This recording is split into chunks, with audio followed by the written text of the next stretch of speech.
warahmatullahi wabarakatuh. Apa kabar untuk hari ini kalian? Ya, semua ya. Hari ini semuanya masuk, ada yang tidak masuk? Masuk semua, alhamdulillah. Jadi semuanya alhamdulillah semua sehat dan tidak ada masalah apapun. Tetap semangat ya untuk mengikuti pembelajaran kita setiap harinya ya. Karena hari ini kita ini pertemuan pertama, jadi mungkin belum tahu nama Putri ya. Perkenalan dulu, nama saya Kusima Lidiandelani. Saya mengajar mata pelajaran seni budaya. Sebelum kita memulai pembelajaran, kira-kira apakah kalian punya impian-impian terhadap kelas kalian? Kira-kira seperti apa impiannya? Bersih, tidak ada potongannya, kemudian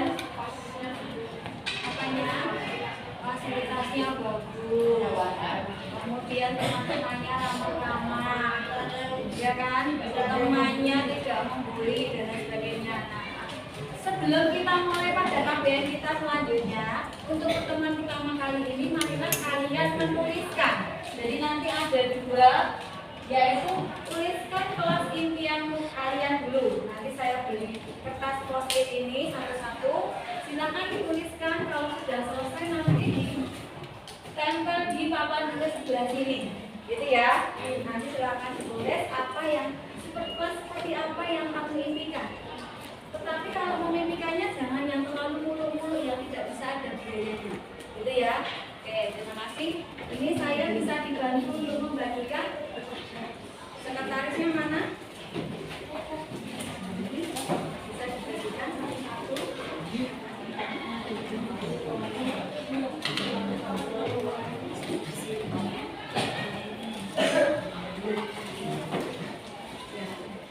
Sebelah sini dua ini ya Pak ya. Ini satu anak dapat satu, nanti yang bagian lengket ini dapat.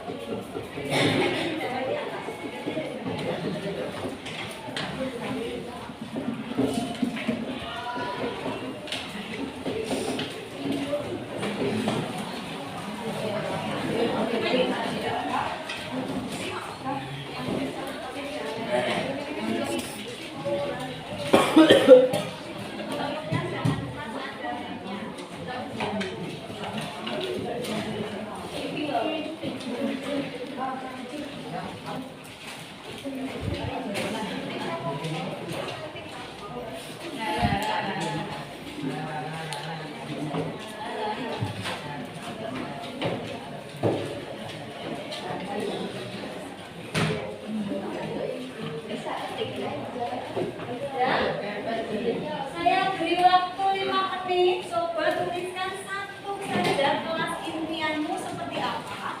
Nanti kalau ada 5 menit selesai, silakan untuk satu persatu menempelkan di sini urut dari meja deretan ini. Nanti deretan ini, deretan ini. Oke, silakan. Tidak usah dikasih nama, tidak usah. Tuliskan kelas impianmu satu aja. Kelas seperti apa yang kamu inginkan, itu seperti apa yang tadi misalnya teman-temannya ramah, misalnya tadi kelasnya selalu bersih, terus apa lagi ya, kelasnya dihiasi dengan yang indah-indah.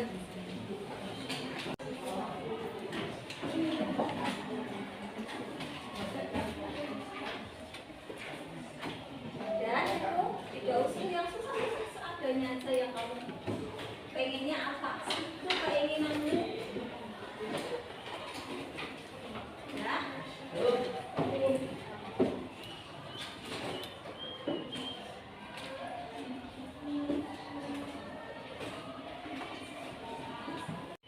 Ya, bisa dimulai dari deretan sini. Silakan menempelkan ini sini ya Mas.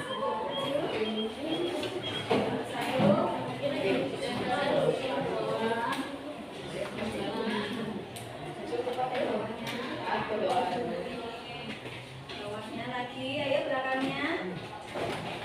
Pokoknya deretan ini dulu. Bawahnya lagi.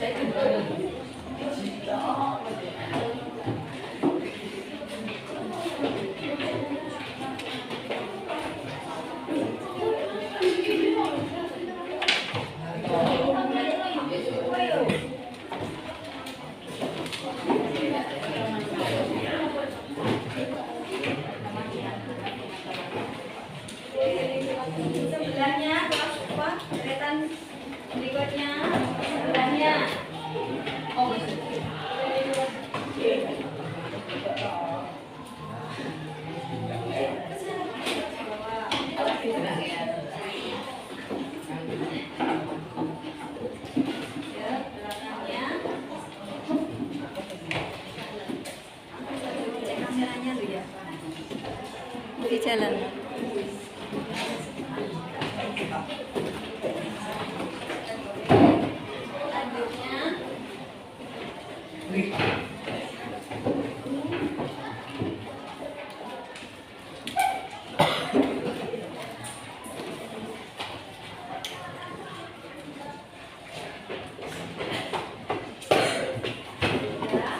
Sebelahnya silakan masuk ke jalan.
Oke, sudah selesai ya. Kalian sudah menuliskan semua impian-impianmu dalam kelas ini. Coba, Witri mau minta perwakilan dari satu dari sini, satu dari sini, satu dari situ, satu dari sini, membacakan dua. Jadi misalnya satu anak dari sini maju membacakan, kamu pilih dua aja dibacakan. Punya aku sendiri dibacakan. Impiannya seperti apa? Kemudian nanti yang sini satu aja, yang sini satu aja, yang situ satu aja. Coba sekarang yang sini silakan maju. Bacakan.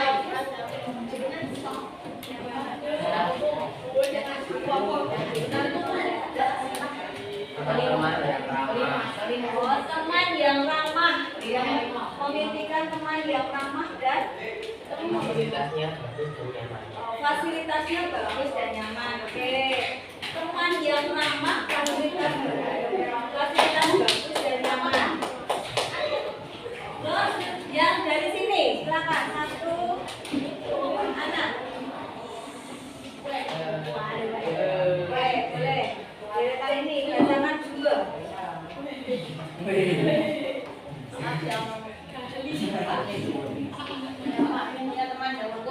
Teman yang rukun. Terus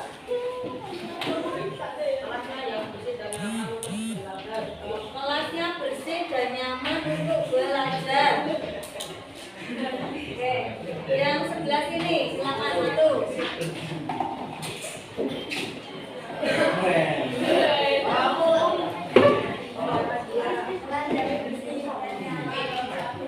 Kelas yang bersih dan nyaman untuk belajar. Temannya datang tepat waktu. Oke, ambil kembali terakhir.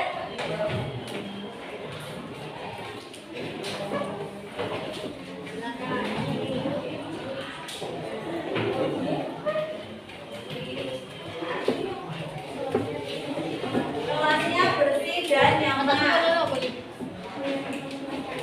Punya teman-teman yang ramah. Oke, terima kasih. Jadi dari kesemuanya kelas impian yang kamu mimpikan tadi, kebanyakan satu, memimpikan kelas yang teman-temannya ramah. Jadi kalian harus senyum, menyapa temanmu dengan baik, seperti itu harus ramah. Yang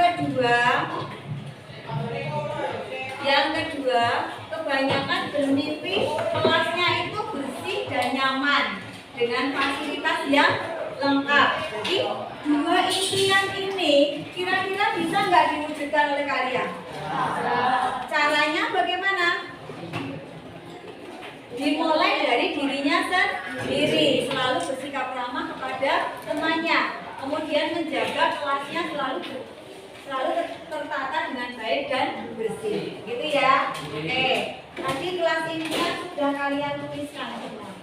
Untuk yang kedua, setelah kalian memimpikan kelas kalian, tentunya kalian harus punya keyakinan apa yang harus kamu lakukan agar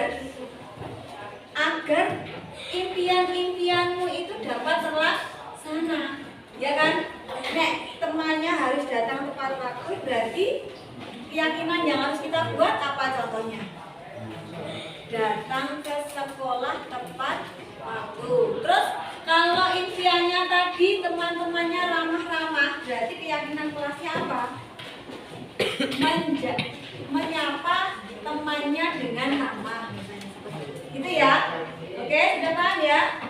Untuk kegiatan berikutnya saya bagikan lagi post-it, nanti ditempel lagi seperti tadi.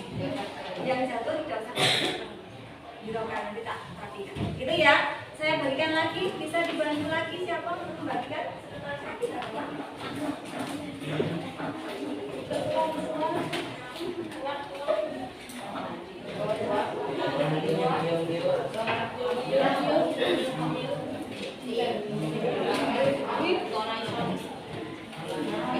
Yang rapi dulu ya.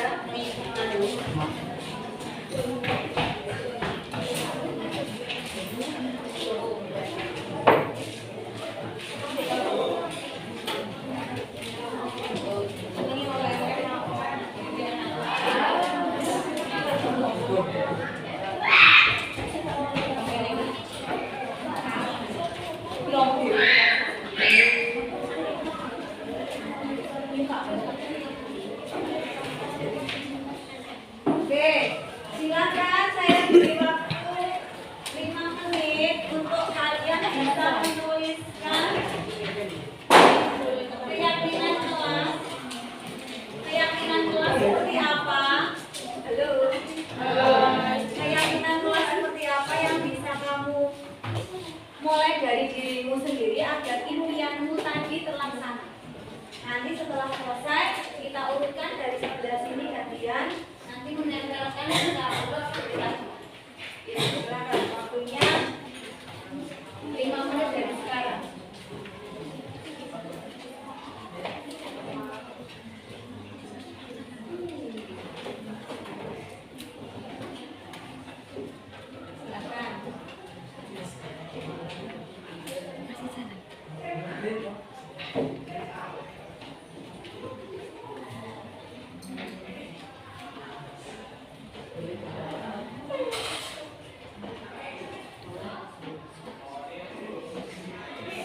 Satu saja keyakinan yang kira-kira keyakinan itu bisa dilaksanakan semuanya dan tidak memberatkan temannya, semua temannya bisa melaksanakan dengan penuh sukacita, ceria, dan apa yang kamu impikan itu bisa terwujud dengan baik.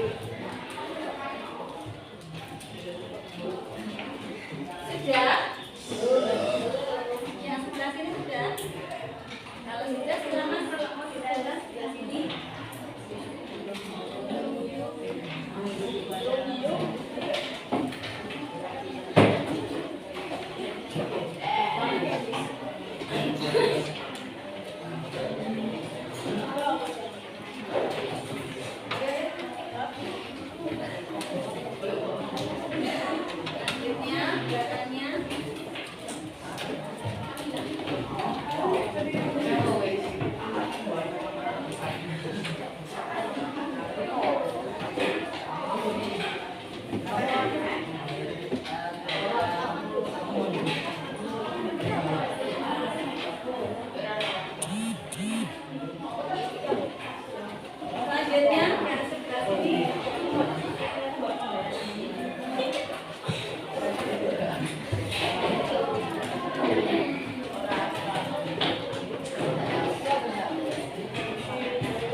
Ganti yang lainnya. Silakan.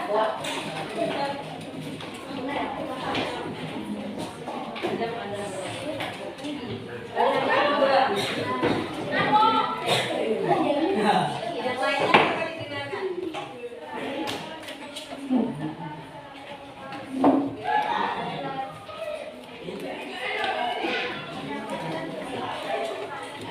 Oke, senantiasa menjaga kebersihan kelas dan selalu menyapa temannya dengan baik. Itu keyakinan yang harus dilakukan seperti itu. Oke, coba ya sebelah sini. Silakan.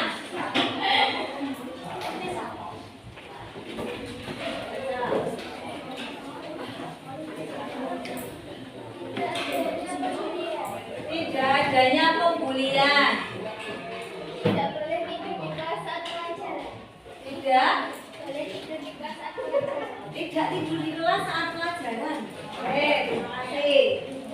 Jadi itu tadi keyakinan yang harus kamu lakukan apa? Tidak saling membuli agar kelasnya nyaman dan aman. Oke, sekarang yang sini.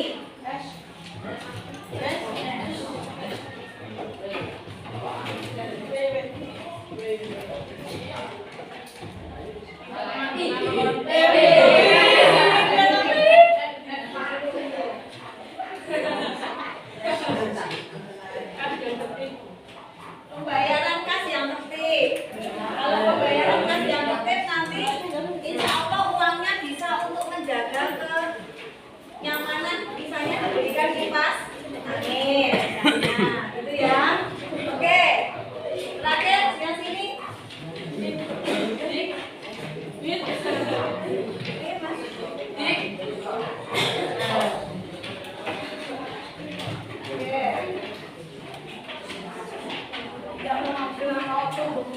Tidak memanggil orang tuanya, nama orang tuanya panggil. Mau buang sampah pada tempatnya. Jadi itu tadi ya. Saya review lagi. Halo. Saya review lagi. Tadi kelas yang kalian impikan itu yang pertama adalah kelas yang nyaman, aman, dan memiliki fasilitas yang lengkap. Yang kamu impikan tadi, yang sudah dibacakan tadi. Nanti yang lainnya belum baca lagi, kita bikin reviewnya, nanti saya buatkan template di situ. Terus kemudian yang kedua, kelas impianmu adalah memiliki teman-teman yang ramah. Nah, untuk mewujudkan impianmu tadi, kalian juga sudah menulis keyakinan kelas kalian, yaitu yang pertama, biar kelasnya aman, nyaman. Kalian satu, harus selalu menjaga kebersihan kelas, senantiasa menjaga kebersihan kelas. Kemudian yang kedua, apa tadi? Apa? Tidak melakukan pembulian dengan teman. Kemudian tadi kelasnya dibuat tertib agar nanti kalau sudah terkumpul bisa diberikan fasilitas yang mendukung, misalnya seperti kipas angin agar kelasnya jadi tambah nyaman. Oke, Kira-kira dari kesepakatan kelas tadi, siap kalian untuk melaksanakan? Siap dilaksanakan ya, agar nanti kalian di sekolah ini semakin aman, semakin nyaman, betah di sekolahan, dan kalian nanti pulangnya juga tidak merasa terbebani untuk belajar di sekolah. Jadi saya kira untuk pertemuan yang pertama ini, untuk pembuatan keyakinan kelas ini, saya akhiri. Nanti ketemu lagi pertemuan berikutnya, karena kita sudah ada keyakinan kelas, berarti pertemuan berikutnya nanti langsung ke materi. Mungkin sebelum saya tutup ada pertanyaan? Tidak ada? Oke, sudah paham semua ya? Bagaimana membuat kelas impianmu seperti apa, dan bagaimana membuat sebuah keyakinan agar kelas impiannya itu bisa terwujud.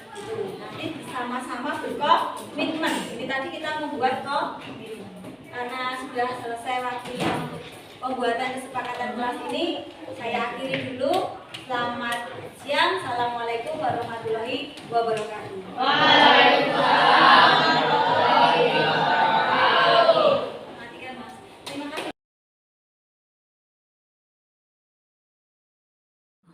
Bagaimana perasaanmu saat menyusun kelas impian dan keyakinan kelas tadi bersama Bu Itri? Senang dan bahagia bisa membuat kelas impian dan harapan bersama-sama. Oke. Apa harapanmu dari penyusunan kelas impian dan keyakinan kelas ini? Saya berharap impian dan harapan tersebut bisa terwujud di kelas. Oke. Apa harapanmu terhadap Bu Witri? Saya berharap Bu Witri bisa mengajar lebih tegas dan bisa membantu siswa saat mengalami kesulitan dalam pembelajaran. Oke. Yang kamu rasakan saat kita tadi menyusun keyakinan kelas dan kelas impian? Bahagia karena bisa membuat kelas Impian. dan harapan secara bersama-sama. Oke. Apa harapan dan impianmu setelah menyusun keyakinan kelas tadi? Impian dan harapan saya mempunyai teman-teman yang ramah dan kelas yang bersih. Oke. Apa harapanmu terhadap Bu Witri? Harapan untuk Bu Witri selalu ramah dan membantu saat kesulitan belajar.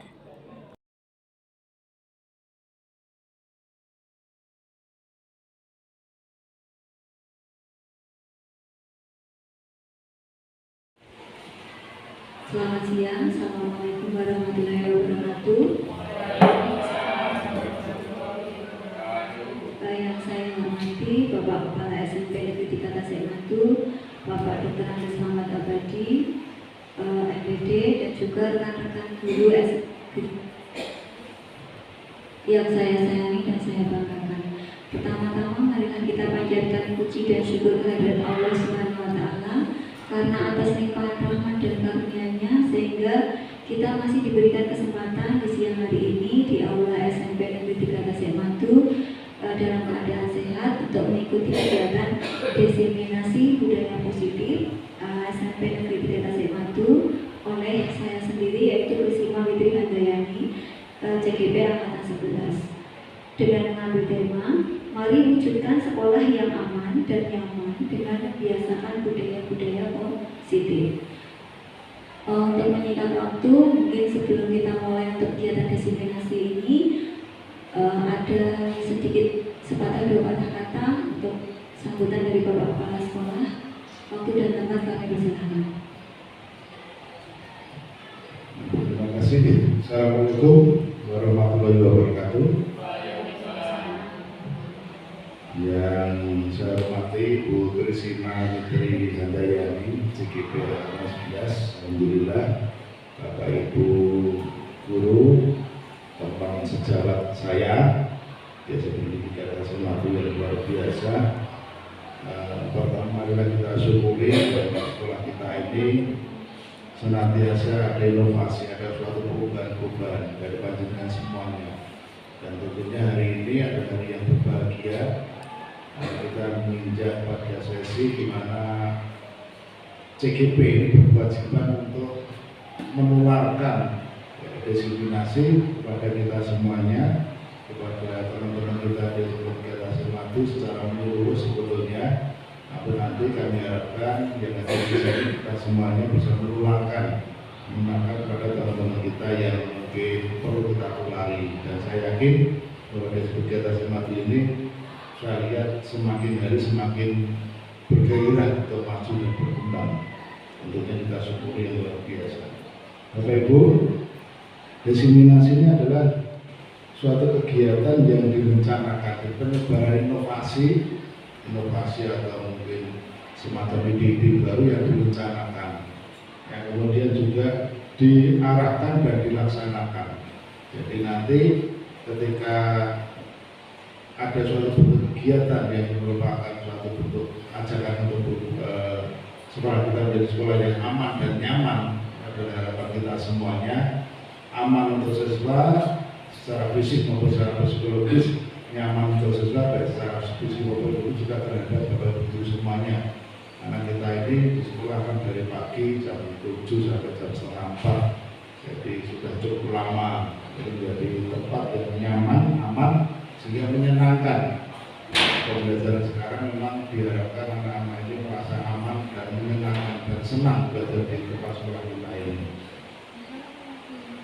Untuk selanjutnya, marilah kita simak dan kita diskusikan supaya nanti apa disampaikan oleh Bu Witri selaku CGP ini juga mengimbas pada kita semuanya, dan apabila nanti ada sesuatu koreksi usul dan sarannya mari kita sampaikan pada beliau agar ke depan sekolah kita menjadi tambah baik atas kerjasama kita semuanya, kolaborasi, sinergi dan kita semuanya.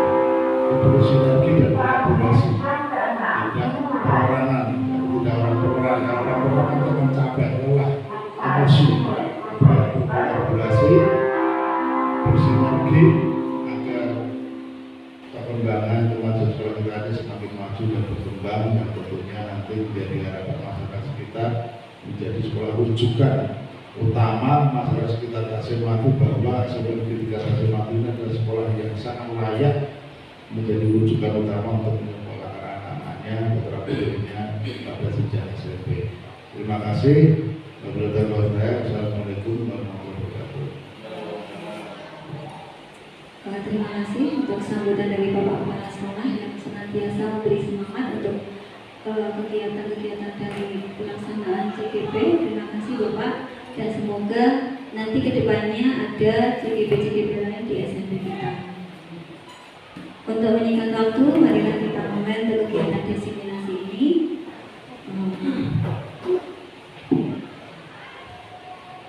Terima kasih. Di sini kita akan melakukan kegiatan diseminasi yang disusun oleh saya sendiri, Handayani, CGP Angkatan 11.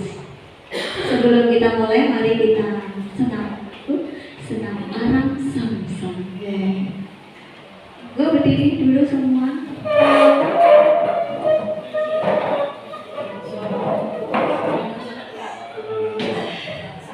Biar ada relaksasi dulu. Tadi kan sudah ngajar dari sejak pagi.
Sudah berkeringat semua Bapak Ibu.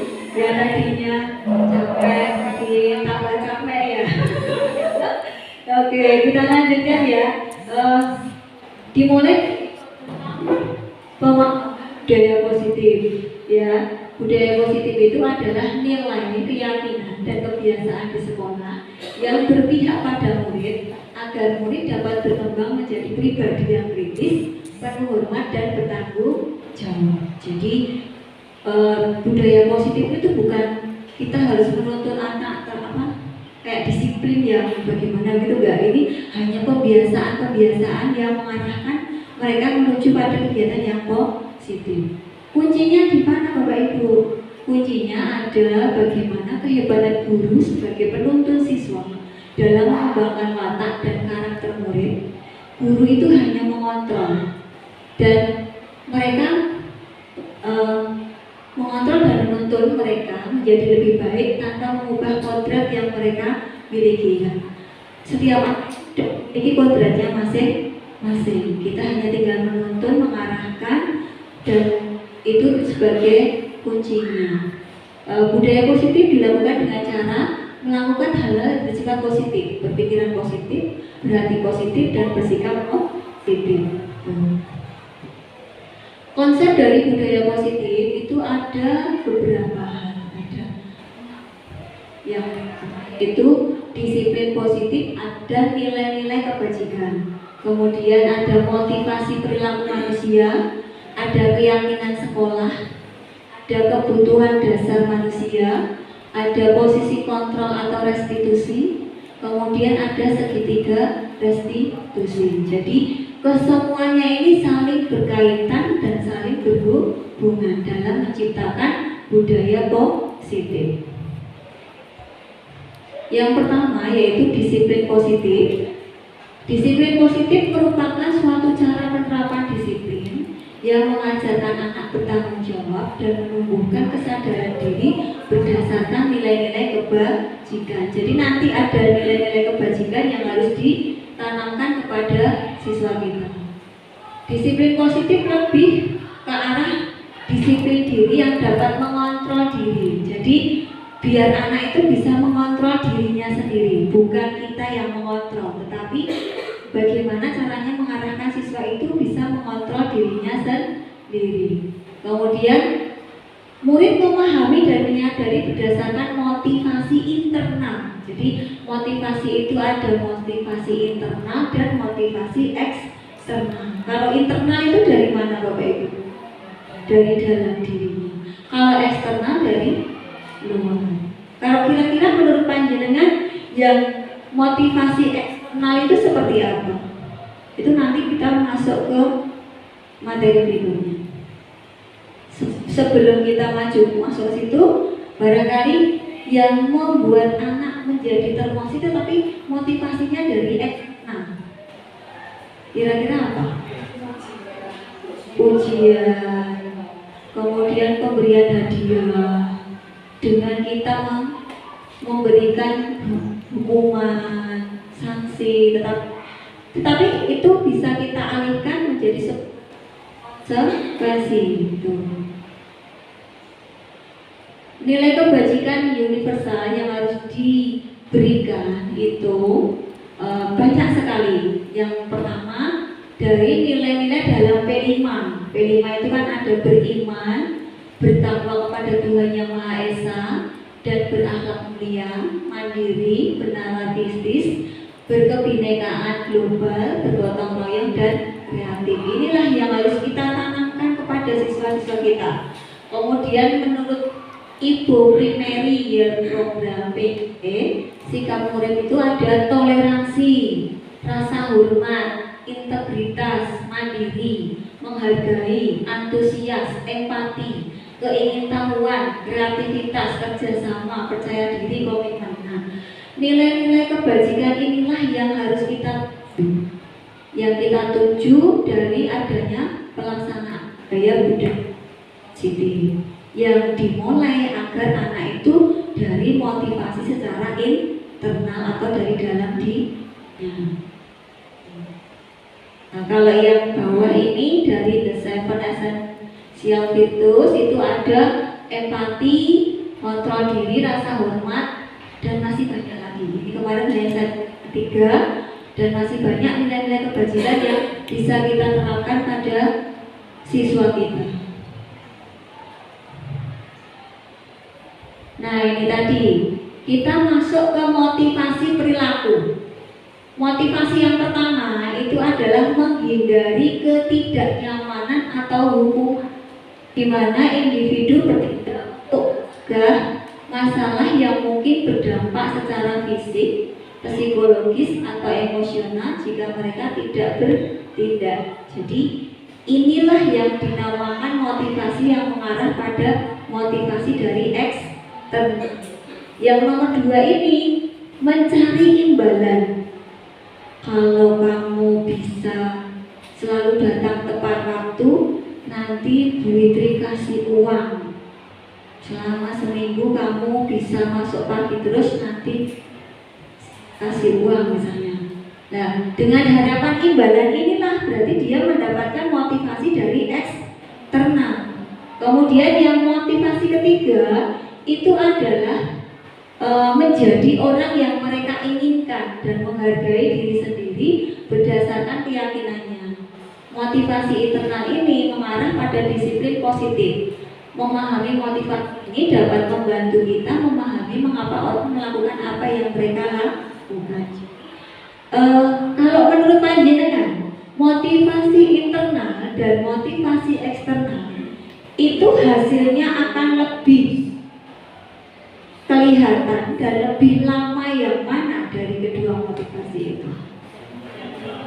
Dari internal, karena kalau dari internal betul-betul menyadari dari dirinya sendiri, oh memang aku harus datang tepat waktu, oh saya harus mengerjakan tugasnya Bu Rani, oh saya harus menjaga kebersihan kelas. Nah, bagaimana caranya seperti itu biar terwujud hal-hal semacam itulah. Itulah PR kita sebagai seorang pendidik untuk bisa menerapkan budaya-budaya positif.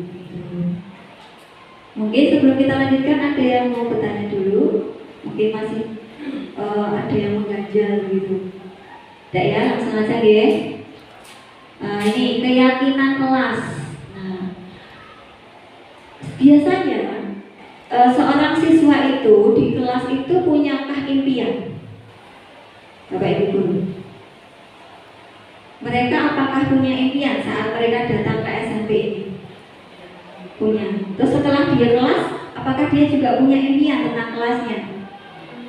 Nah, dari impian-impian itu, kalau kemarin saya menerapkan pembuatan keyakinan kelas di kelas 7, itu saya awali dari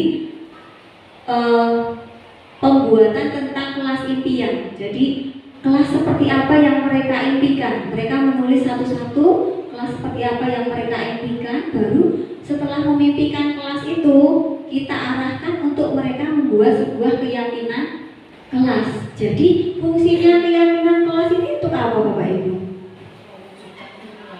Iya, untuk mewujudkan impian-impian mereka. Jadi ini salah satu juga budaya positif yang bisa mengarahkan pada motivasi secara internal. Karena dengan adanya keyakinan yang sudah dibuat ini, kita mengarahkan mereka selalu mengingat bahwa oh ternyata aku pengen koncoku ramah-ramah, berarti saya harus juga bersifat ramah. Memulai dari dirinya sendiri gitu. Nah, ini kemarin saya melakukan tadi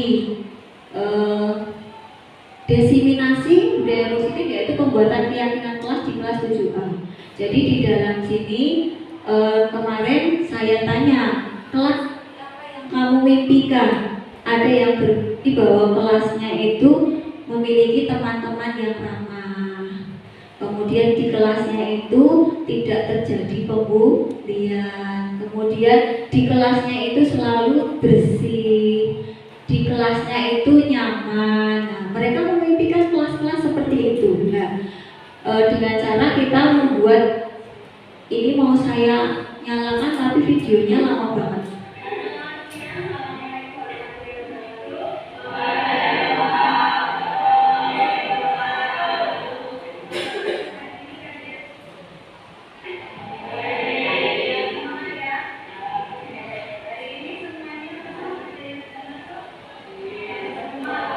Jadi mereka menyusun dulu impian itu seperti apa yang mereka mimpikan dulu.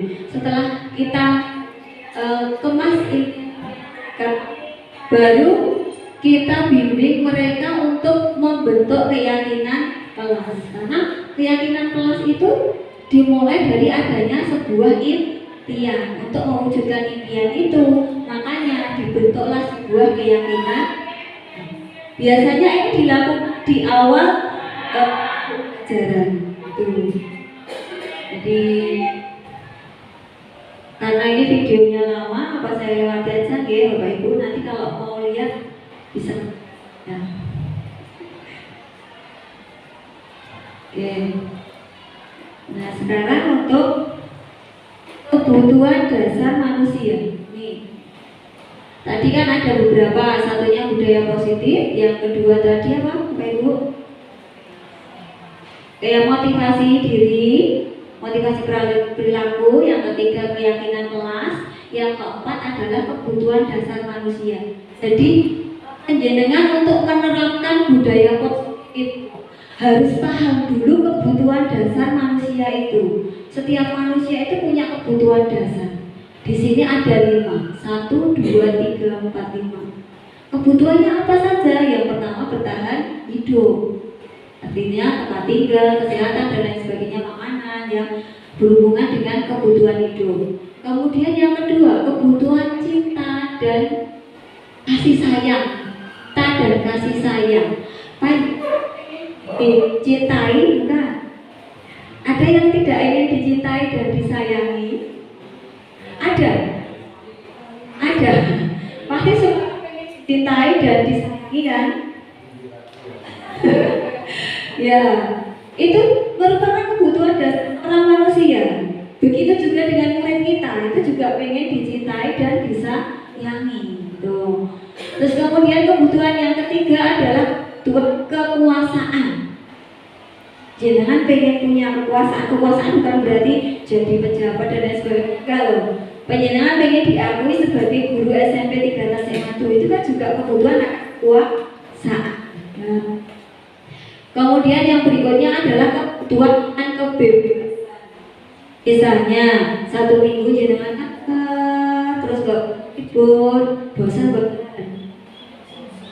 ya, pasti pengennya ada 1 hari yang bebas, tiduran di rumah, tidak mikir pekerjaan misalnya itu. Sama hanya dengan siswa kita, dia itu dalam pembelajaran sehari-hari itu dia karena mungkin di rumah ada terlalu dikekang dan lain sebagainya, akhirnya dia butuh kebebasan di sekolahnya dengan cara nanti dia melakukan perilaku-perilaku negatif. Ini untuk memenuhi kebutuhannya ini bisa jadi mereka melakukan perilaku yang negatif gitu. Kebutuhan berikutnya adalah kesenangan. Nah ini kayak bumul itu kan senangnya ketawa. Itu kan bentuk sebuah kesenangan. Sama hanya dengan siswa kita, mungkin dari rumah dia tuh merasa bosan, bapak ibunya kerja dari pagi sampai sore, nggak ada tempat bermain, diajak ngobrol nggak ada. Akhirnya dia ke sekolahan kan membawa kebosanan itu. Akhirnya di sini dia melakukan perilaku negatif, misalnya koncone dijahili, terus lihat mukane koncone piye ngono kuwi, dia bangga dan senang. Kan sehingga temannya nangis, dan itu dia senang. Nah, itu jadi bentuk pemenuhan kebutuhan dasarnya, tetapi dalam hal perilaku yang negatif itu.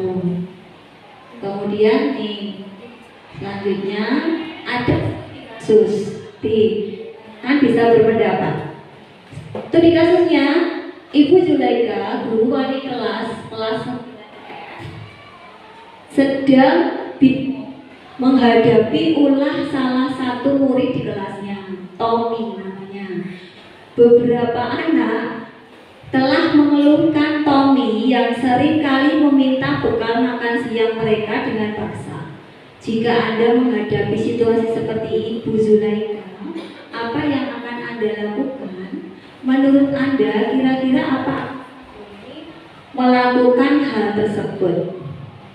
Sekarang kalau dia Kira-kira alasan Tommy itu apa? Kalau seandainya alasannya Tommy itu karena di rumah tidak ada yang memasakkan, tidak disangoni, kemudian di sekolahan dia sampai sore tidak punya uang untuk jajan, akhirnya kelaparan, bekal temannya diremput, berarti dia memenuhi kepuasan apa tadi? Ya, dia bisa masuk ke kebutuhan bertahan hidup karena lapar. Kasih sayang juga bisa, misalnya setelah dia pasti dipanggil gurunya kan, orang tuanya pasti dipanggil. Nah, dia biar diperhatikan orang tuanya, mungkin orang tuanya kerja pagi sampai sore, tidak pernah memberikan kasih sayang juga bisa seperti itu. Nah, itu alasan yang seandainya saat Tommy itu mengambil bekal makannya itu, padahal dia bawa bekal makan sendiri, tetapi biar temannya itu jadi ngocet-ngocet deh, ya ngocet-ngocet deh nen, terus piye yo ngerti koncone iki jerit-jerit iki yo bahagia sekali. Nah, berarti dia memenuhi kebutuhan dasarnya tentang kebutuhan kesenangan. Tuh, nih. Jadi ini alasan Tommy karena ia lapar dan orang tuanya tidak membawakan bekal makan siang. Ini dia memenuhi kebutuhan anak untuk bertahan hidup. Kemudian ini karena dia merasa senang temannya jadi memperhatikan dia tadi loh, ujet-ujet, di bekal makanku, di coba jingkok, aku lupa ya misalnya, sampai nangis-nangis kan kayak Pak Arianto itu misalnya. Itu namanya dia pengen dikasih sayang ini. Mungkin konsolnya dorang gagas kabeh. Aku mau bekal enak orang enak sing gagas misalnya. Ben konsolnya ini ngerti bekalku. Akhirnya dia merebut temannya.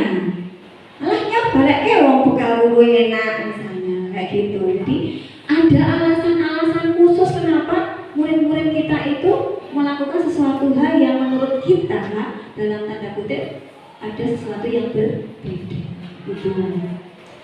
Ini kalau yang ini kekuasaan, jadi temannya itu takut menuruti keinginannya. Nah, ada kan beberapa dari murid kita yang seperti itu, ben wedi aku tak sangat-sangat wis tak pelintir misalnya. Itu bentuk kekuasaan, padahal dia di rumah sering dimarahi orang tuanya bisa jadi karena dia di rumah terlalu ketakutan dengan orang tuanya. Mungkin ini asumsi ya, tapi sebenarnya nggak boleh. Asumsi itu tidak boleh. Bisa jadi di sekolah dia pengen, aku ya berkuasa, aku punya hak dengan diriku sendiri. Dia mencari kekuasaan dengan seperti itu. Tuh. Ya ini alasan Tommy yang berikutnya adalah kebebasan. Nih, merasa bosan, betina disangoni endok ceplok, misalnya jelek bu, tapi punya ya karena repot ya endok ceplok. Terus, nah lihat bekalnya Burani, ternyata ada mie instan goreng itu sama sosis, direbutlah bekalnya Burani. Nah, karena tadi dia merasa bosan, pengen yang masih beda itu yang bagaimana rasanya mie goreng itu seperti apa, ya, seperti itu. Nah itulah, jadi kita tidak boleh langsung menjustis murid kita bahwa dia itu nakal, belum tentu, karena dia punya dibalik apa yang dia lakukan. Gitu. Ini kesenangan, nah iseng nanti koncone ngocet-ngocet mau terus koncone nangis, misalnya sing nangis ngono ya bahagia banget kayak aku saudari nangis Bumari misalnya, dia bangga bahagia sekali. Kenapa kita harus mempelajari tentang kebutuhan hidup manusia ini? Kenapa? Tadi kan anak punya impiannya dan diwujudkan dengan sebuah keyakinan kelas. Sekarang kenapa kita harus mempelajari tentang kebutuhan hidup? Ada yang tahu? Intinya, kenapa harus mempelajari kebutuhan hidup? Agar di saat kita menangani apa yang terjadi pada siswa kita, kita benar-benar harus tahu latar belakang dari siswa itu melakukan sesuatu hal. Kayak misalnya kita siswa kita ada yang namanya Galang ya. Galang itu kan nggak mau sholat ya Pak, sorry ya. Bisa jadi dia nggak mau sholat itu kan ada alasannya. Kenapa dia sampai tidak mau sholat?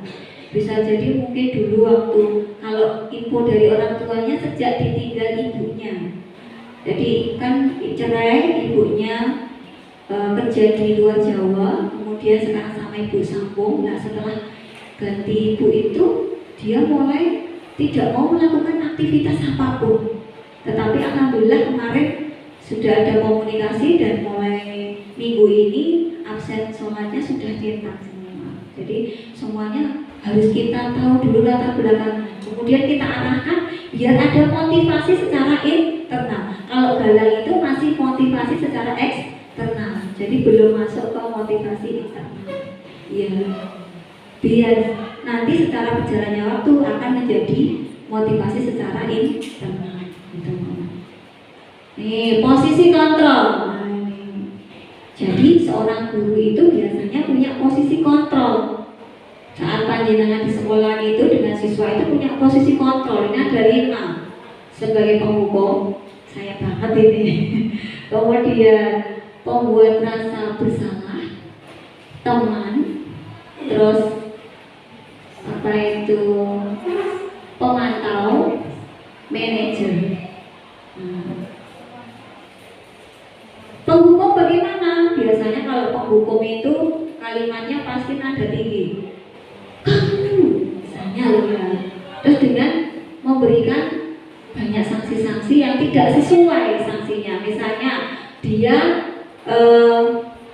tidak mengerjakan dia misalnya datang terlambat karena pada kehilangan. Harusnya kan konsekuensinya dia disuruh tinggal agak lebih belakang lagi untuk menyelesaikan tugasnya tadi, misalnya itu kan sesuai. Tetapi kalau dia terlambat malah disuruh lari, nah itu kan konsekuensi yang tidak sesuai gitu. Nah ini coba panjenengan amati untuk membedakan 5 posisi kontrol itu dalam video berikut ini. Mudah-mudahan untuk hanya lancar ya.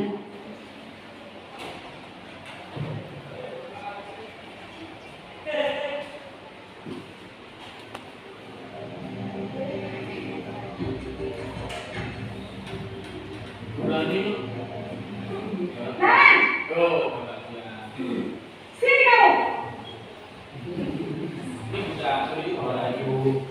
Selalu terlambat. Kamu deh, pasti terlambat. Aku, saya. Apa? Apa coba? Alasan kamu apa lagi? Kapan sih kamu tidak terlambat? Malas sekali ya kamu jadi anak. Saya. Dasar pemalas. Gak kapok-kapok sih kamu. Sudah berapa kali terlambat? Sana, kamu keliling lapangan basket 2 kali. Kenapa saya harus keliling lapangan basket, Bu? Kenapa? Kamu salah gitu. Berani-beraninya jawab. Sudah terlambat, masih berani jawab pula. Sekarang, keliling lapangan basket 5 kali sekalian. Biar kapok. Cepat. Pergi sana ke lapangan basket.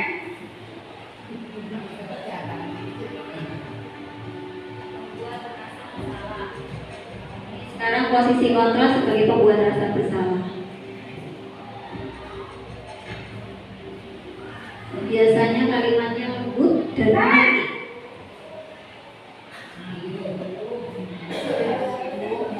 mengerti. Naren.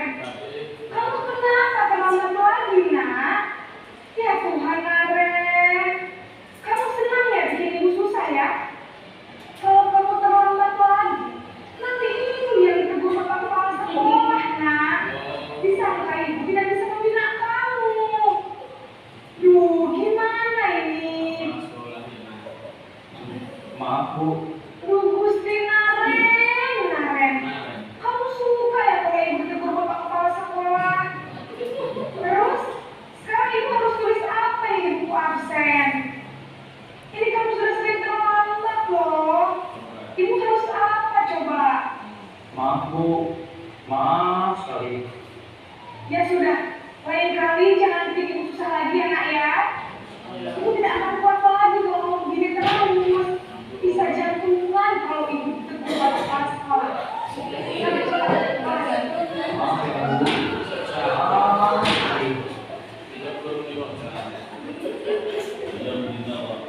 posisi teman. Jadi kita menempatkan diri sebagai teman bagi mereka.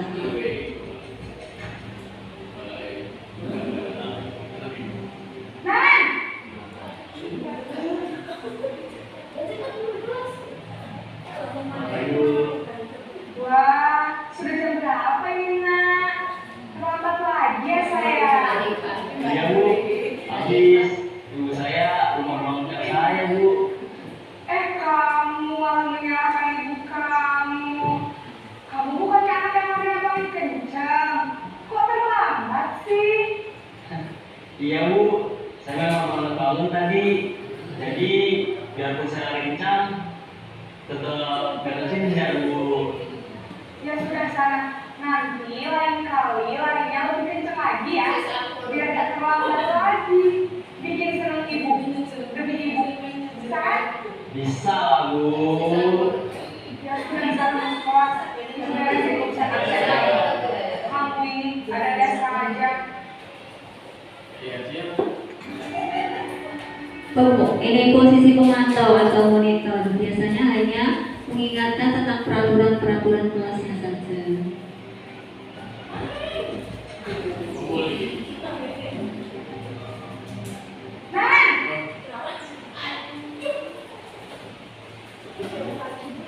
Selamat pagi Bu. Nah, Ren, apa peraturan sekolah kita tentang jam berapa kita harus masuk sekolah, Nak? Kita harus di sekolah jam 7 Bu. Iya, betul. Sekarang sudah jam 7.20. Kalian sudah tahu konsekuensinya jika terlambat hadir? Paham Bu, saya harus tinggal kelas pas jam istirahat selama 20 menit. Iya, benar. Konsekuensinya demikian. Jadi nanti jam 9.30 pas istirahat, kamu harus tinggal di kelas, kerjakan tugas tambahan untuk ketertinggalan kamu, ya? Baik Bu. Yang terakhir yaitu posisi manajer.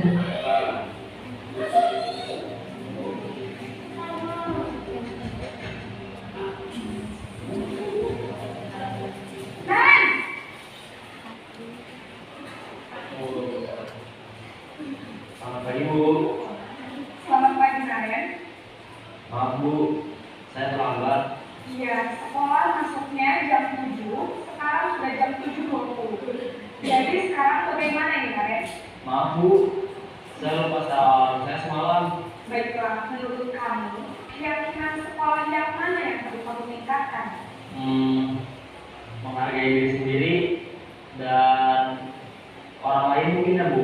Setuju. Jadi, apakah Naren meyakini prinsip saling menghormati tersebut? Iya Bu, saya meyakininya. Apakah Naren bersedia memperbaiki masalah keterlambatan ini? Bersedia Bu. Bagaimana kamu akan memperbaiki masalah keterlambatan ini? Saya akan coba untuk tidak lupa menyetel alarm saya Bu. Baik, kalau Naren lupa menyetel alarm di rumah, ada orang yang kira-kira bisa bantu mengingatkan tidak? Ada Bu, kakak saya, Kak Emma. Ada lagi selain Kak Emma? Selain Kak Emma, ada ibu saya. Baik, jadi yang mengingatkan Naren adalah Kak Emma dan ibu kalian. Kira-kira akan mulai setel alarm kapan, Naren? Setelah pulang sekolah, akan segera saya lakukan. Baik, jadi Naren akan setel alarm untuk bangun besok pagi dan akan diingatkan oleh kakak dan ibunda Naren ya. Ada lagi yang ingin perlu dilakukan, Naren? Agar tidak terlambat bangun lagi. Tidak ada Bu. Baik, Naren. Terima kasih untuk kerjasama kamu. Sekarang kamu perlu kembali ke kelas untuk belajar. Baik Bu, terima kasih. Udah ya, itu tadi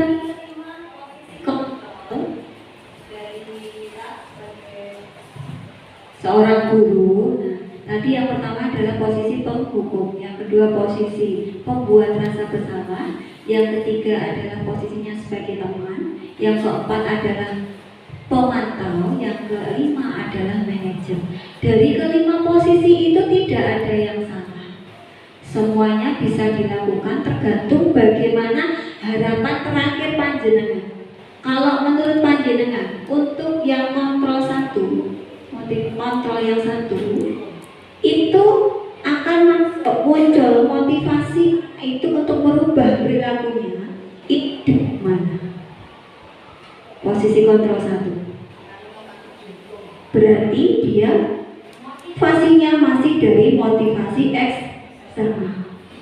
Tetapi ada kalanya beberapa anak mungkin terkadang kita juga harus menerapkan seperti itu, karena bisa jadi dia diajak ngobrol seperti ini tidak pernah bisa masuk, ya kita tetap posisi penghukum ini juga terkadang memang sangat terpaksa kita pakai juga tidak disalahkan gitu. Terus kemudian yang kedua, posisi kontrol sebagai pembuat rasa bersalah.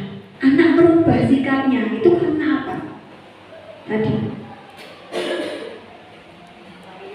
mungkin membuat rasa senang gurunya biar tidak terlambat. Berarti motivasi yang keluar dari mana? Dari luar atau dari dalam? Eksternal lagi. Dia motivasinya karena pengen berani senang, aku mau ngangkatnya gak terlambat, misalnya seperti itu. Terus yang ketiga, posisi sebagai teman. Kira-kira kalau posisi sebagai teman masuk ke motivasi eksternal atau internal? Kalau menurut saya masih motivasi eksternal.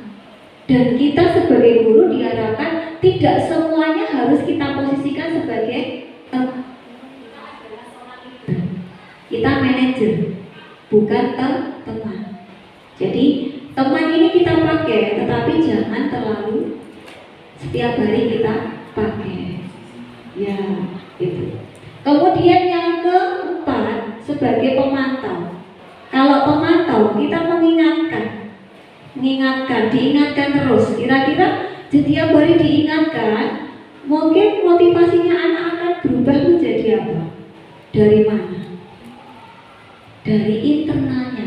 Karena kita setiap hari mengingatkan, nek teko terlambat mesti kok ngene. Diingatkan terus. Setiap hari kita tidak bosan-bosan diingatkan, pasti dia langsung sadar, oh iya aku harus bangun pagi, berangkat pagi dan tidak terlambat. Itu sudah dari dalam dirinya sendiri. Terus kemudian yang posisi kontrol terakhir, yaitu sebagai manajer. Manajer tidak hanya untuk bapak kepala sekolah saja, tetapi kita guru itu juga sebagai manajer, pemimpin pembelajaran. Panjenengan itu memanajeri murid-murid panjenengan. Jadi diusahakan kita menanyakan dulu penyebabnya terlambat apa. Kemudian nanti kita masuk ke segitiga restitusi. Cara penanganannya dengan menggunakan segitiga restitusi untuk menuju posisi kita sebagai seorang manajer gitu. Dan guys, sudah ada bayangan untuk posisi ini. Kalau nanti pengen tambah belajar lagi di YouTube banyak nanti. Berikutnya, nah ini kita masuk ke segitiga restitusi. Ini tingkat yang terakhir, pelaksanaan yang terakhir setelah panjenengan tahu tadi apa kebutuhan dasarnya siswa, kemudian motivasinya dari mana, eksternal atau internal, kemudian pembuatan keyakinan kelas. Nah ini kita merujuk pada segitiga restitusi ya. Ini tahap untuk menyelesaikan masalah siswa melalui 3 tahapan. Tahapan yang pertama adalah ini, menstabilkan identitas. Caranya piye? Menstabilkan identitas itu kira-kira seperti apa Pak Bu? Ya tadi menanyakan kamu terlambat karena apa dan lain sebagainya, ditanya dulu. Biasanya kalau datang terlambat perasaan murid itu apa Bu? Aslinya loh. Aslinya takut, malu mereka itu, meskipun dibikin sekaleng-kalengnya narsis-narsisnya kayak ini orang dirosot, tapi jujur, kalau dia suruh jujur bilang pasti dia takut. Nah, biar dia tidak ada rasa takut dulu dan nanti mau bercerita dan terbuka tanya, kita stabilkan dulu identitasnya dengan ditanya dulu, terlambat ngapa oleh ini kok terlambat oleh seperti ditanya dulu. Oh, bannya bocor toh. Nek bannya bocor kan tadi kita memaklumi. Tapi kalau dia bangunnya siang terus, nah itu harus kita masuk ke tahap berikutnya. Ini yang menstabilkan identitas ini. Kemarin penelitian saya di kelas 7C, tetapi karena itu tidak saya video, akhirnya kita video ulang di dalam bentuk. Jadi ini tahapan untuk menstabilkan identitas. Ini kasusnya kelas 7C itu ada salah satu anak pajak saya tidak masuk. Saya lupa namanya itu. Terus kemudian saya tanya ke temannya menjawab bahwa anak itu nggak pernah masuk sejak dari SD. Sering tidak masuk sejak dari SD. Hari Seninnya saya ngajar di sana. Hari Selasa saya ngajar lagi di sana. Dia terus kemudian masuk. Nah, dengan dari informasi temannya itu akhirnya saya menanyai. Dilanjut aja ya. Jadi saya tanyai itu ternyata di saat dia tidak masuk itu dia lebih suka memilih main ke tempat sibuk. Alasannya apa ya? Karena dia senang aja pilih bulan lebih baik. Terus akhirnya di tahapan ini validasi tindakan yang salah ini, saya mengatakan seperti ini, wah memang bener ya Leo nek bulan lebih baik penak bulan lebih baik karena orang harus ikut pelajaran. Kamu kalau di sekolah berangkat pagi pulang sore. Saya validasi tindakan yang salah dia itu saya kuatkan dulu. Nah, tetapi setelah dikuatkan di validasi tindakan yang salah ini, nah ini videonya seperti ini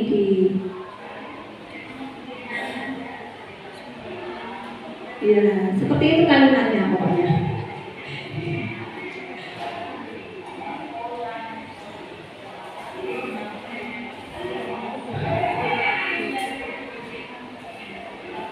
Nah, ini kemudian tahap yang terakhir berarti dia sudah menyadari bahwa kita ingatkan tentang keyakinan yang harus dia buat untuk merubah dari kebiasaan itu. Kalau dia lebih memilih bulan mulai baik, gak belum sekolah, yang rugi nanti siapa? Siswa itu sendiri kan? Nah, jadi kita ingatkan di keyakinannya ini.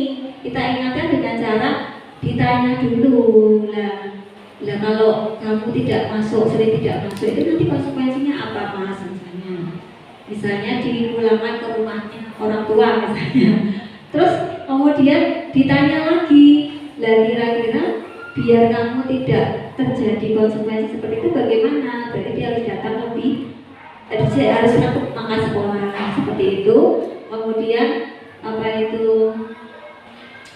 setelah itu dia ditanya apa yang harus kamu rubah, misalnya merubah pola bermainnya, main ke rumahnya Simba setelah pulang sekolah. Itu kemarin yang saya terapkan seperti itu. Mungkin belum sempurna yang saya terapkan ini karena kami kemarin harus melaksanakan aksi nyata di lapangan. Jadi kita coba untuk melaksanakan itu dan mungkin Bapak Ibu guru di sini juga sudah melaksanakan itu, tapi tidak merasakan.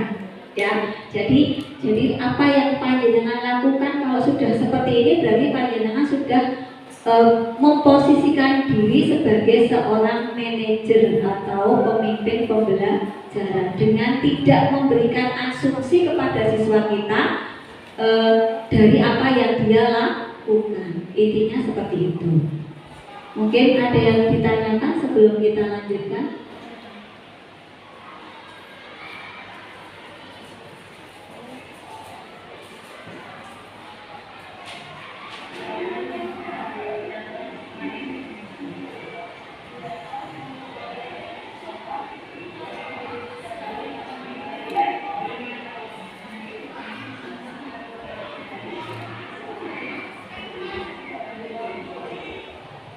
Terima kasih.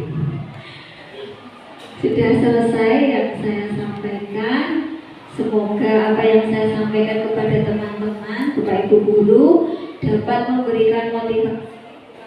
Bukan berarti saya menganggap bahwa saya sudah yang terbaik. Barangkali panjenengan sudah, tetapi belum konsisten. Jadi saya mengajak bagi menyebarkan pemahaman. Jadi semoga apa yang saya berikan bermanfaat.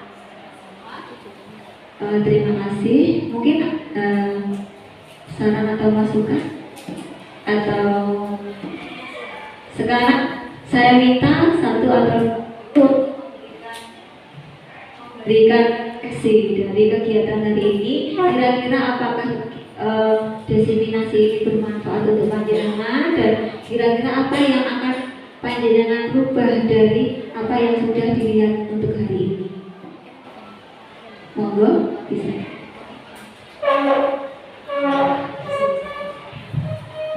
Terima kasih waktu yang diberikan kepada saya untuk Bu Fitri untuk refleksi desiminasi budaya positif hari ini. Saya merasa senang dan kami sebagai guru lebih terbuka kepada anak didik, terutama saat-saat kita menghadapi anak-anak yang punya perilaku yang berbeda. Kita tidak boleh berasumsi bahwa anak itu selalu yang salah. Kita perlu adanya penanganan yang lebih baik. Kita harus tahu latar belakang kebutuhan mereka itu sebenarnya untuk apa, sehingga mereka melakukan hal-hal tersebut. Dan di sini sebagai posisi sebagai manajer dalam hal ini saya merasa paling cocok sebagai seorang guru, karena di samping kita menghargai anak, tahu latar belakang mereka berbuat seperti itu karena apa, mereka juga kita arahkan untuk berpikir kritis, untuk menghadapi masalah yang mereka lakukan itu, mereka kejadian-kejadian itu, bagaimana menangani secara kreatif. Salah satunya tadi dengan menyalakan alarm jam. Kalau alarmnya tidak mendengar, kakaknya, ibunya. Nah, dengan seperti itu anak akan lebih bisa bertanggung jawab pada dirinya sendiri. Ada motivasi intern dari dalam dirinya sendiri, bukan karena takut hukuman, bukan karena ingin mendapat pujian atau hanya ingin menyenangkan orang lain, tetapi mereka melakukan dengan kesadaran dirinya sendiri. Dengan penanganan segitiga restitusi ini diharapkan anak itu merasa lebih dihargai, bukan personal yang selalu dalam posisi salah, tetapi kedudukan mereka akan tetap eksis, akan tetap percaya diri dengan orang-orang, dengan lingkungan sekitarnya, di interaksi sosialnya, tidak akan merasa terpuruk, intinya seperti itu. Jadi kita lebih mengangkat derajat mereka, bahwa mereka bukan satu-satunya yang bersalah. Demikian dari refleksi desiminasi menurut saya. Terima kasih.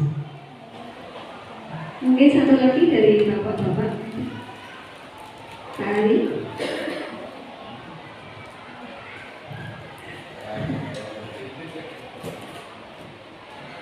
Terima kasih ya.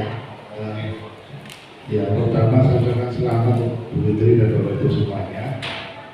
Dari kegiatan ini kita mendapatkan ilmu baru, mungkin menyadarkan kita, menambah pengetahuan kita bahwa manusia itu memiliki kebutuhan dasar. Dan ini sebenarnya tidak hanya berlaku pada siswa, tapi juga berlaku pada kita sendiri. Ya, mungkin harus kekuasaan, sehingga ketika seseorang atau mungkin murid itu berpower menunjukkan kekuasaannya, bisa jadi dia harus kuasa, karena bisa jadi harus kita cari lah. Mungkin di rumah dia diabaikan, tidak pernah mendapatkan suatu penghargaan, diabaikan oleh keluarganya, diabaikan oleh mungkin adik-adiknya, kakaknya, atau mungkin kalau kita semuanya ya suami atau istri kita, sehingga dia ingin menunjukkan powernya. Nah, ini adalah suatu kegiatan yang kita sadari. Mungkin butuh kesenangan tadi, iseng-iseng, senang-senang berhadiah. Jadi Bapak hari kita pelajari betul budaya ini. Ketika segitiga restitusi tadi muncul sebagai suatu saran atau mengatasi suatu masalah, salah satunya untuk menstabilkan identitasnya. Bisa jadi siswa tersebut atau mungkin siapapun identitasnya perlu kita sadarkan. Dan di situ kita ucai dulu, kita selesaikan masalahnya. Alhamdulillah terketemu penyelesaiannya sebagai seorang manajer tadi yang saya panggil Bu Marni, bahwa kita manajer itu mengelola seluruhnya, baik sebagai buku, sebagai teman, sebagai apa tadi namanya merasa bersalah, itu sebenarnya terakomodasi dalam manajer tadi. arif dan bijaksana menyelesaikan suatu masalah sehingga masalah itu bisa terselesaikan dengan baik tanpa melukai. Masalah selesai tanpa memberikan luka, tapi targetnya muncul, motivasi intrinsik yang diharapkan terpenuhi. Saya kira itu. Begitu, terima kasih. Mari kita tularkan bersama-sama, kita dalami diri kita, juga kita mendalami siswa kita, juga mendalami teman-teman kita sendiri. Terima kasih. Wassalamualaikum. Terima kasih. Demikian tadi untuk refleksi dari Ibu Sumani dan Bapak Kepala Sekolah, dan mudah-mudahan dapat memberikan motivasi untuk diri dan juga untuk Bapak Guru agar bisa memberikan pelayanan yang terbaik kepada siswa-siswi kita yang memiliki kodratnya masing-masing. Mereka kesini membawa karakternya masing-masing. Mereka dibesarkan dari keluarganya masing-masing, tidak bisa disamakan. Jadi mari bersama-sama kita merefleksi diri kita untuk menjadi lebih baik dari kemarin, dan kita berusaha untuk selalu menebarkan budaya-budaya positif di sekolah ini agar itu yang bisa menjadi celengan mereka. Itulah celengan mereka nanti di saat mereka dewasa dan memasuki dunia kerja. Karakter-karakter itu kan bukan pengetahuan yang misalnya IPA yang terlalu mendalam misalnya kayak gitu. Mereka hanya karakter, penguatan karakter itulah yang paling utama. Saya kira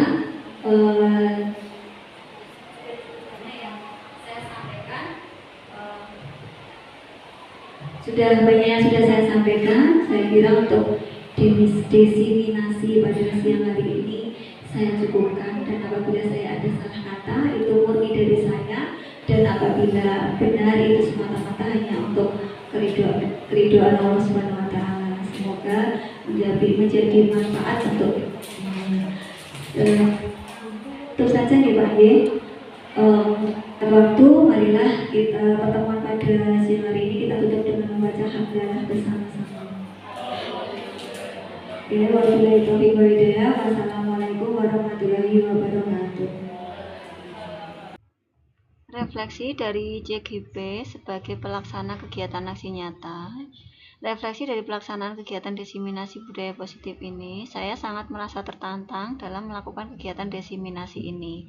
Di saat kami mendesiminasikan aksi nyata, kami kepada rekan sejawat tentunya masih banyak kekurangan dari apa yang sudah kami laksanakan. Tapi kami tetap optimis bahwa demi sebuah perubahan kita harus selalu tertantang untuk memulai suatu aksi. Yang kedua, senang karena dapat mengaktualisasi dari ilmu yang didapat dan mempraktikannya secara langsung kepada peserta didik dan menyebarkan kepada rekan guru. Yang ketiga, pengalaman yang didapat dari pelaksanaan aksi nyata ini yaitu saya menjadi lebih percaya diri untuk bisa membagikan pengalaman kita kepada rekan, karena harapannya bahwa ilmu yang kita dapat tidak berhenti sampai di dalam diri saya, tetapi juga menyebar sampai ke orang di sekitar kita. Rencana tindak lanjut untuk perbaikan saya setelah melakukan aksi nyata ini, yang pertama, mengevaluasi dari setiap pelaksanaan desiminasi yang telah dilakukan untuk mencari kelebihan dan kekurangan yang ada sehingga dapat kita buat perencanaan desiminasi berikutnya agar lebih baik. Selalu berkomunikasi dengan siswa dan pihak terkait agar pelaksanaan desiminasi berikutnya menjadi semakin terarah dan memiliki manfaat yang baik untuk perkembangan dari sekolah yang kita miliki. Yang ketiga, meminimalkan hal-hal yang tidak bermanfaat untuk pelaksanaan desiminasi. Yang keempat, mengikuti kegiatan-kegiatan berbagi praktik baik tentang pelaksanaan budaya positif, sehingga kita dapat meningkatkan pengetahuan tentang bagaimana cara terbaik yang dapat dilakukan untuk melaksanakan desiminasi berikutnya. Terima kasih.